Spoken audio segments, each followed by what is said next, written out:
The Quran says in Surah Tariq, chapter number 86, verse number 5 to 7, it says, does not man think from what is created? He is created from a drop emitted from between his backbone and ribs.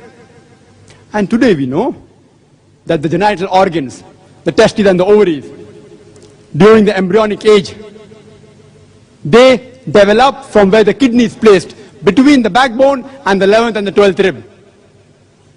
The Quran says in Surah Najm, chapter number 53, verse number 45 and 46, and Surah Qiyamah, chapter number 75, verse number 37 to 39, it says that it is the male which is responsible for the sex of the child, which we discovered recently. The Quran says that the embryo is covered, that the fetus is covered in 3 waves of darkness, which is confirmed today. The Quran describes the embryonic stages in great detail. In Surah Mu'minun, chapter number 23, verses 12 to 14, and in Surah Hajj, chapter number 22, verse number 5, it says that the human beings have been created from a minute quantity of liquid, from something which clings, a leech-like substance, then made into a mudga, a chewed-like substance, then made into izaman, that is bone, then clothed with lahm, that is flesh. Quran describes the embryonic stages in great detail. The Quran also mentions Surah Sajda, chapter number 32, verse number 9, and Surah Insan, chapter number 76, verse number 2, that it is Allah who gives you the faculty of hearing and sight. And today medical knowledge tells us that hearing comes first. It is developed completely by the 5th month of pregnancy. And then the eye is split open by the 7th month of pregnancy. Quran gives the reply in Surah Qiyamah, chapter number 75, verse number 3 to 4, that when the question is posed, how will Allah subhanahu wa ta'ala assemble the bones on the day of judgment? Allah replies that we will not only be able to assemble your bones, we shall even assemble your very fingertips. Quran is saying Allah subhanahu wa ta'ala can also assemble your fingertips. What does it mean? In 1880, Sir Gould, he described the method of fingerprinting, which today we use it to identify people. No 2 fingerprints, even in 1 million people, are identical. Quran speaks about fingerprinting method 1400 years ago. There are several examples of science. If you want to know more details about the scientific knowledge which is mentioned in the Quran, you can refer to my video cassette, Quran and Modern Science, Conflict or Conciliation, which is available for sale in the foyer.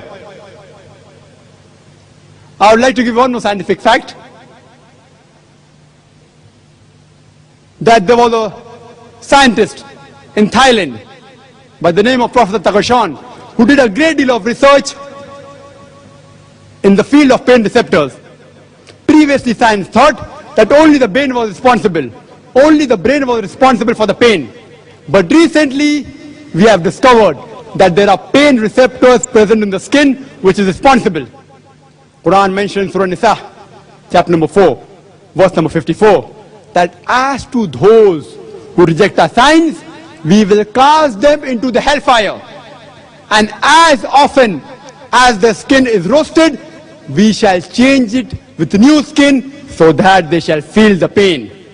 Indirectly, Quran is saying there is something in the skin which is responsible for the pain. It is giving an indication about the pain receptors. At first, Professor Takashan could not believe. On verification, when he realized that this book is speaking about pain receptors 1400 years ago,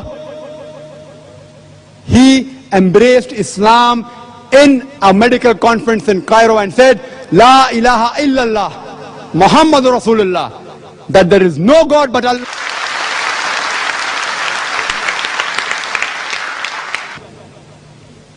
Then you pose the question to the atheist, who could have mentioned all these scientific facts in the Quran? The only reply that he can give you is the same which he gave you earlier. Who is the person who can tell you the mechanism of an unknown object? It is the creator, it is the inventor, it is the maker, it is the producer. In the same way, the person who can mention all these facts in the Quran is the maker, is the producer, is the creator of the universe and its contents, which we call in English language as God, and more appropriately in the Arabic language as Allah. Francis Bacon has rightly said that little knowledge of science makes you an atheist, but an in-depth study of science makes you a believer in God Almighty.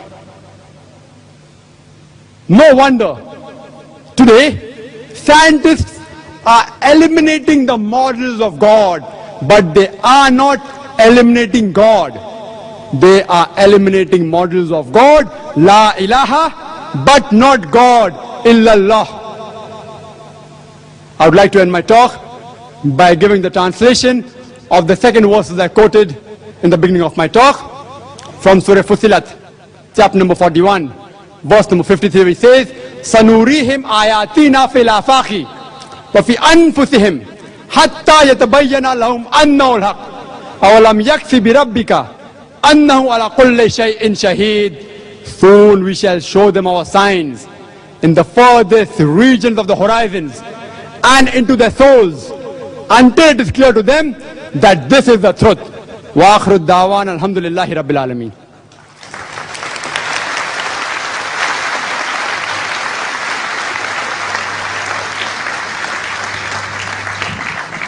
Thank you, Jazakallah Khair, for the very rapt, kind and rapt attention you all have shown during the course of the lecture.